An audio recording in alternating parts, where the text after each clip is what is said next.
Apa motif Allah? Tidak lain karena Allah memang Maha Afuun, Ghafurur, Ar-Rahim. Sifat-sifat Allah, karakteristik Allah adalah suka memberi permaafan.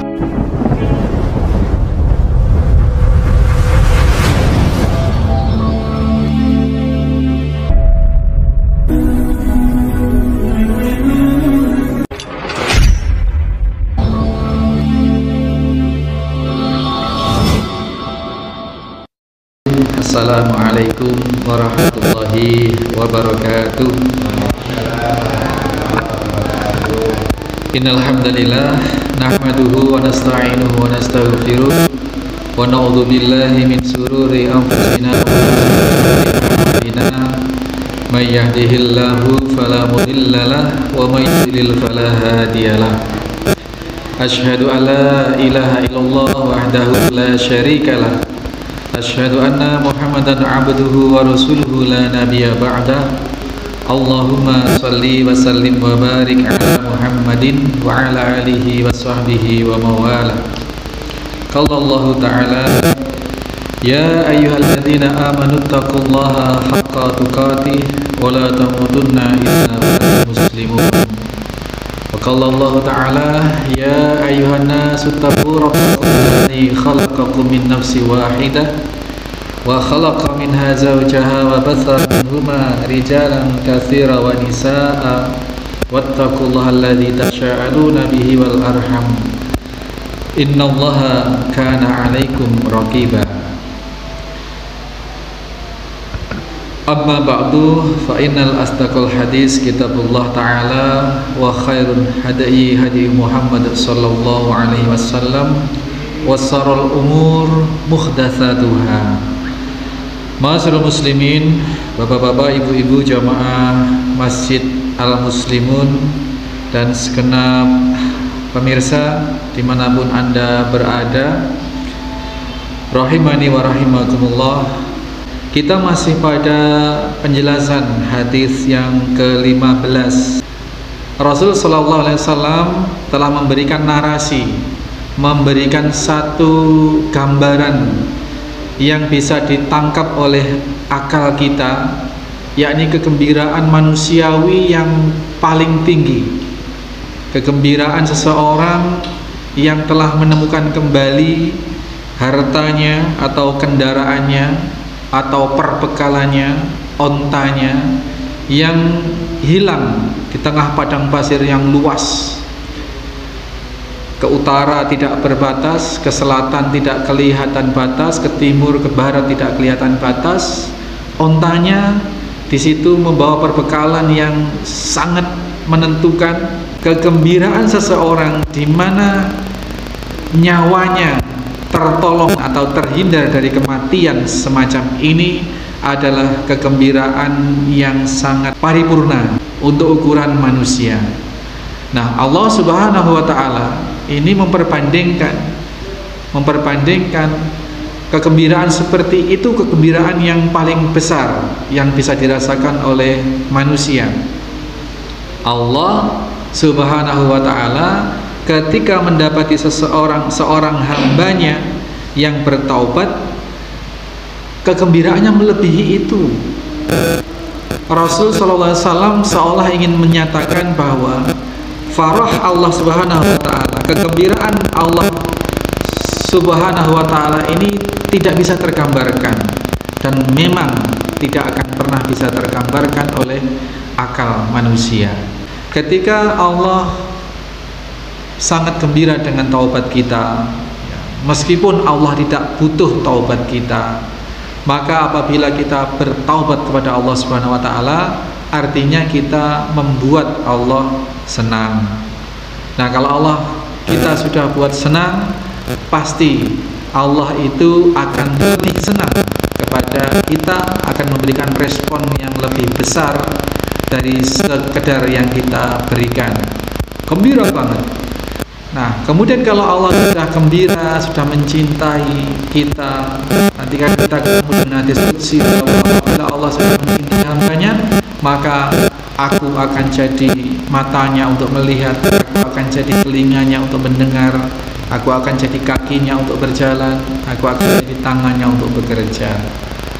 Artinya sedemikian Allah mentotalitas dirikan terhadap sebagai balasan kepada manusia yang oleh Allah sudah dicintai. Nah, untuk bisa dicintai oleh Allah, maka kita harus membuat Allah gembira. Bagaimana mungkin Allah akan mencintai seorang hamba kalau hamba itu menjengkelkan? Kita saja, misalkan kita sebagai orang tua, sebagai guru, sebagai apapun, nah, kita akan bisa mencintai seseorang apabila seseorang itu memberikan dampak senang kepada hati kita. Nah, kalau orang bengal misalkan, bagaimana mau mencintai? Ini hukum logika alur bagaimana kemudian Allah akan menurunkan pertolongannya, Allah akan memberikan perlindungan totalnya, Allah akan memberikan segala-galanya kepada manusia. Berawal dari apabila manusia bisa membuat Allah senang, membuat Allah gembira, kemudian Allah memberikan cintanya kepada kita. Dan tidak hanya sekedar rasa cinta Allah kepada hambanya, tetapi memberikan output yang real, memberikan kemampuan yang luar biasa kepada manusia itu. Kalau Allah sudah berperan sebagai mata kita untuk melihat, maka apa yang tidak bisa kita lihat? Kalau Allah sudah menjadikan dirinya sebagai tangan kita, artinya bukan Allah kemudian berubah wujud jadi tangan, tidak, tetapi kemuliaan Allah Subhanahu wa taala akan memberikan kemampuan kepada kita untuk melakukan kebaikan. Tempo hari saya cerita ya Pak, mimpi mau dihukum mati atau mau mendapatkan kematian itu susahnya, Masya Allah. Ketika ngelilir Pak, tiba-tiba ngelilir itu Masya Allah, Alhamdulillah, itu nggak jadi mati gitu ya. Kurang lebih seperti itu rasanya yang diceritakan oleh Nabi ini. Jangankan mati Pak, beberapa tahun yang lalu anak saya yang pertama ini kan memang berkebutuhan khusus, Bapak Ibu sekalian, autis, yang sering saya tampilkan itu suatu saat kita di mall di Surabaya sekeluarga, kemudian namanya anak aktif ya, pengen tahu sana, pengen tahu sini Pak, kesana kemari, suruh bareng nggak mau. Itu ada di lantai 4, itu mallnya besar ya, Surabaya, kelas Surabaya. Kemudian tiba-tiba kita kehilangan jejak, cari ke sana ke sini, tanyakan penjaga ini, tadi ada Pak di sini. Masya Allah, saya bingung udah Pak, karena anak ini Pak mulai kecil, mulai bisa jalan itu pernah mau katut dagang bakso di Jember itu. Kita di dalam rumah, dia keluar maghrib itu ngikuti dagang bakso itu. Sudah jalan, terus di seberang jalan samping sana baksonya ini bingung ini. Ke kos-kosan sebelah sana anak-anak mahasiswa ditanya, oh ini anak siapa? Mau ikut saya ini, mau ikut saya. Kemudian anak kos itu bilang, oh anaknya depan itu Pak, diantar Pak. Nah itu di Jember ya, orangnya ya relatif masih lugu semua lah. Nah, saya bayangkan waktu itu di Surabaya, di mall, di tengah kota metropolitan Surabaya. Kalau dia tahu apa ke sana, lari ke sana, tahu apa lagi ke sana, kan sudah tidak bisa balik Pak. Ya itu sudah SMK ya Pak, itu ya sudah SMK. Kemudian saya bingung, saya naik terus ke bawah, keliling, tanya-tanya. Akhirnya saya kepikiran, wah ini disiarkan saja ini. Akhirnya di lantai bawah saya nemui stan siaran. Pak, mohon maaf, tolong disiarkan anak saya ke Singsal Pak. Singsal itu sudah susahnya Masya Allah Pak, istri saya sampai sudah nangis itu, sudah lama dicari-cari nggak ketemu itu. Nah qadarullah Pak, tukang siarannya itu begini, loh Bapak namanya Pak Hari, loh iya kenapa? Tadi anaknya kesini minta disiarkan, sudah saya siarkan berkali-kali, Bapak tidak dengar gitu. Jadi anak saya itu sudah nyiarkan ya bahwa orang tuanya hilang, padahal yang hilang dirinya Pak. Masya Allah tuh. Begitu itu Pak, anaknya saya suruh duduk di situ memang di stand siaran itu, Masya Allah. Jadi ketemunya seperti itu. Nah itu sangat-sangat gimana begitu ketemu itu, Masya Allah rasanya.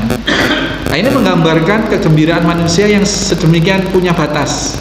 Nah, batas tertinggi kebahagiaan manusia ketika menemukan kembali barangnya yang hilang, itu Allah Subhanahu wa taala melebihi itu.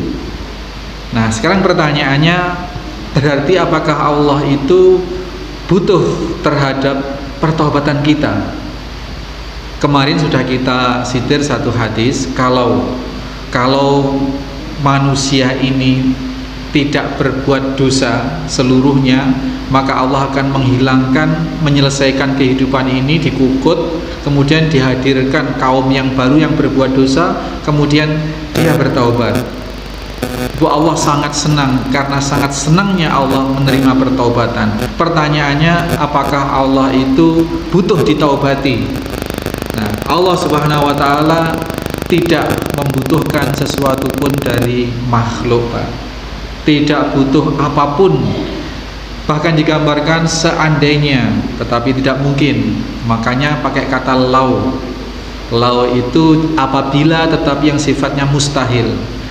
Apabila manusia dari sejak manusia pertama sampai manusia kelak akhir zaman, dan para jin yang pertama hingga jin terakhir, edisi terakhir nanti itu berbuat dosa semuanya, berbuat maksiat semuanya, berhati Fir'aun semuanya, ini sama sekali tidak mengurangi keagungan, kebesaran, kemuliaan Allah Subhanahu wa taala. Sebaliknya, apabila manusia dari awal sampai akhir diciptakan kelak, bangsa jin, golongan jin dari awal sampai akhir kelak, sepanjang kehidupan ini taat semua kepada Allah Subhanahu wa taala, pun tidak akan menambah kemuliaan Allah Subhanahu wa taala. Manusia mau kurang ajar semua atau manusia mau bertobat soleh semua, tidak berpengaruh bagi keagungan Allah Subhanahu wa taala. Lalu apa motif Allah, gitu kan? Apa motif Allah? Tidak lain karena Allah memang Maha Afuun, Ghafur, Ar-Rahim. Sifat-sifat Allah, karakteristik Allah adalah suka memberi permaafan. Maka diantara doa kita itu kan, Allahumma innaka afuun, ya Allah sesungguhnya Engkau Engkau sangat pemaaf. Tuhibbul afwa, sangat mencintai pemberian maaf, maka fa'fu anni, maka maafkanlah hamba. Begitu kan doa-doa kita ketika Ramadan, ya doa-doa keseharian kita. Nah, motifnya adalah karena Allah Subhanahu wa taala Maha Kasih. Allah Subhanahu wa taala di salah satu asmanya adalah As-Somad, tempat bergantung segenap makhluk. Karena Allah memiliki sifat atau Allah memiliki karakter As-Somad, tempat bergantung, Al-Ghafur, yang maha memberikan ampunan, ya, Al-Afu, memberikan permaafan. Jadi Allah sangat suka memberi maaf. Kemudian ketika Allah merasa senang, Allahu afrahu bi taubati abdi, ini kan identik dengan kondisi manusia kan? Bahkan Rasulullah memberikan gambaran, perbandingan, atau sekedar memberikan pemahaman bahwa apabila Allah gembira, kegembiraan Allah itu lebih gembira dari kegembiraan manusia dalam kriteria yang demikian. Loh, kalau manusia gembira kemudian berjingkrak-jingkrak tadi itu ya, di sana dikatakan bahkan sampai mengucapkan satu kalimat kufur ya, tsumma qala min siddatil farah, karena saking banget senangnya maka dia mengatakan satu perkataan yang di luar kontrol akalnya, Pak. Ya Allah, sesungguhnya Engkau adalah hambaku dan aku adalah Rabbmu. Ini perkataan yang sedemikian kufur, saking gembiranya.